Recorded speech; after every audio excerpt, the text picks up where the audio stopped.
একদিন একটা পুরনো বাড়িতে একটা ছোট্ট মেয়ে আসলো তার মা বাবার সাথে। তার নাম ছিল দিশা। তারা বাড়িটার নতুন বাসিন্দা। বাড়িটিতে ছিল একটি লাইব্রেরি। এদিকে দিশাও খুব বই পড়তে ভালোবাসতো।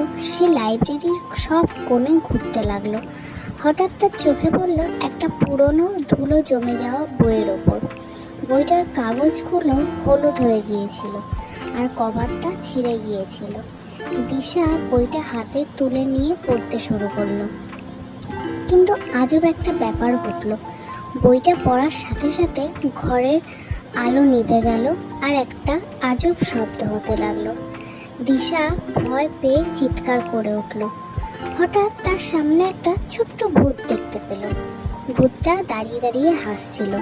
ভূতটা বলল, ভয় পেও না, আমি তোমাকে কষ্ট দিতে আসিনি, আমি এই বইয়ের ভূত। দিশা আস্তে আস্তে ভূতটার কাছে গেল। ভূতটা দিশাকে বলল, আমি এই বাড়িতে অনেক দিন থেকে থাকি, কিন্তু কেউ আমার সাথে কথা বলতো না।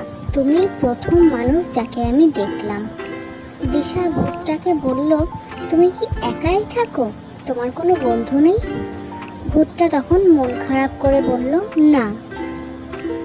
তখন দিশা ভূতটাকে বলল, চিন্তা করো না, আমি তোমার বন্ধু হব। সেদিন থেকে দিশা আর ভূতটা প্রতিদিন একসাথে বই পড়তো, গল্প করত। দিশা লাইব্রেরিতে নতুন নতুন বই আনতো আর ভূতটা সেই গল্পগুলো দিশাকে পড়ে শোনাতো। এভাবেই দিশা আর ভূতটা দুজনে মিলে খুব ভালো বন্ধু হয়ে গেল।